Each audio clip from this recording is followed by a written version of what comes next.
All right, welcome to this explainer. Today, we're diving deep into the sometimes chaotic, sometimes calm reality of maintenance scheduling. We're going to look at exactly what happens when the wrong person is pulling the strings in your operations. It's literally a tale of two entirely different systems. And honestly, the difference between them, it's going to completely change how you view your daily workflow. Because it all really boils down to this one critical question. Who should actually control the daily schedule? It might seem like just a tiny administrative detail, but I promise you, it is absolutely crucial. The answer you go with can either make your operations run like a beautifully well-oiled machine, or, well, it can trigger a daily cascade of wasted time, missed targets, and some incredibly angry operators. So we're going to look at the exact source material that breaks down exactly why one method fails miserably and the other succeeds brilliantly. Section 1, the scheduling trap. How not to schedule. Because, to understand the right way, we first kind of have to look at the wrong way. Let's step into a scenario our source material simply calls not this way. Okay, so the divergence between a totally miserable week and a highly productive one starts with just one initial decision made by the maintenance planner. In our not this way scenario, the planner sits down and develops a weekly allocation of daily schedules. They literally map out Monday, Tuesday, Wednesday, all from the comfort of their desk. The alternative, well, that's a weekly allocation of work orders, which simply hands a bucket of tasks over to empower the supervisor. When a planner goes with the first option, trying to micromanage the whole week from afar, they are setting a massive trap for their entire team. Let's see how that trap springs shut. In this flawed setup, the operations group receives a highly rigid daily schedule dictated from above before the week even kicks off. The planner sends over a list telling operations exactly which systems and equipment to clear, meaning, taken offline and made safe for work at very specific times every single day. Think about how fragile this plan is. It's like a house of cards. The planner is basically assuming that a complex industrial environment is going to behave perfectly predictably from Monday morning straight through to Friday afternoon. No way, right? They're locking everyone into this rigid timeline without any room to breathe, adapt, or adjust to actual reality on the ground. And the second reality hits that rigid plan, a total domino effect begins. First off, jobs naturally finish early or late. That's just how it goes. But because the schedule is so rigid, it suddenly requires constant, frantic communication with operations, who are, understandably, starting to voice some major displeasure. Second, operators follow the schedule and clear the systems, completely wasting their valuable time only to find out maintenance isn't ready. Why? Because a previous job ran late. It is incredibly frustrating.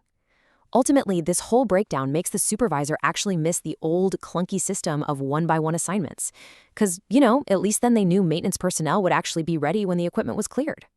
It's a total breakdown in efficiency. Basically, a masterclass in how to annoy everyone on the floor all at once. Section 2, a better weekly approach. How to schedule correctly. So, we obviously can't stay stuck in that frustrating timeline. Let's reset the clock and look at the alternate reality, our this way timeline, where the planner actually steps back and focuses on the bigger picture. Notice the immediate difference here. Instead of daily micromanagement, the planner just gives the operations group and the supervisor a weekly bucket of work. They provide a nice, flexible list of work orders showing what they plan to tackle sometime during the week, rather than dictating specific days and hours. The planner does what they do best. They allocate the weekly workload and make sure the right resources are available in the system, but they leave the day-to-day execution completely open. They're trusting the process, and actually, scratch that, more importantly, they're trusting the people right there on the factory floor. This builds a perfectly synchronized daily routine. Empowered with this flexible list, the supervisor takes total control. Step 1, they visit the sites during the day to get a real tactile feel for which jobs are going to finish early or late. Step 2, knowing they need to assign a full day of planned work to complete that weekly allocation, they draft a preliminary schedule for the next day. Step 3, they take this draft to the daily scheduling meeting with operations to make sure equipment can actually be cleared. Step 4, they check with planning on any urgent, unexpected updates. And finally, Step 5, they confidently post the assignments for the very next day. It's a methodical, highly effective feedback loop driven by reality, not by some random guess made a week ago. And this brilliantly illustrates why that flexibility is just so vital. Look at how this system handles an unexpected crisis, let's say an urgent fan problem. Now, in a rigid system, this would cause absolute chaos. But here, operations reports the fan problem at the daily meeting. The supervisor calmly checks if planning has started on it. Planning confirms they just prepped the job for 2 mechanics. Operations promises to clear the equipment. And just like that, the supervisor seamlessly updates the morning schedule because they already have mechanics ready to start new jobs. Boom. Crisis averted. The urgent fan is fixed first thing in the morning, and the rest of the weekly allocation continues without the whole shebang falling apart. Section 3. Empowering the supervisor. The core principle. So looking at these two entirely different outcomes, what makes the second timeline succeed while the first one fails so miserably? Well, it all really comes down to information. Specifically, who possesses the most accurate, up-to-the-minute information. When the planner tries to create the daily schedule, they fundamentally lack current field info. I mean, they're basically guessing from a desk.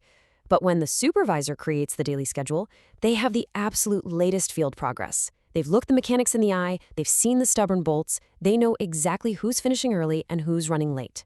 Simply put, they are the only ones properly equipped to judge when operations should actually clear the equipment. As our source material explicitly concludes with this definitive quote, the supervisor is in the best position to make the daily schedule. You guys, this isn't just a suggestion, it's practically a foundational rule of proactive maintenance.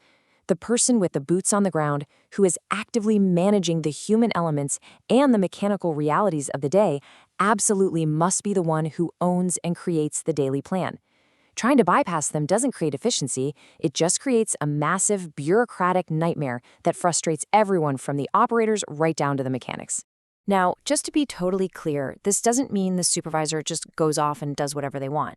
They definitely maintain the deep responsibility to work toward the weekly allocation set by the planner. They're held accountable for that weekly bucket of work. However, and this is the absolute magic of the system, they hold the crucial power to break that schedule when urgent reality demands it. Just like with our fan problem earlier, they're balancing the strategic goal of the planner with the tactical reality of the day. It's a partnership for sure, but a partnership where the daily tactical command rests solely with the supervisor. I'm gonna leave you with this provocative thought to consider about your own operations. I want you to ask yourself honestly, are your daily schedules being dictated by someone who hasn't even seen the job site today? Really think about the bottlenecks, the wasted clearances, and those daily frustrations in your workplace. If the answer to that question is yes, you're very likely stuck in the wrong timeline. And it might just be time to stop micromanaging the days and start truly empowering your supervisors. Thanks so much for joining me for this explainer, and I really hope this gives you a powerful new perspective on how to structure your week.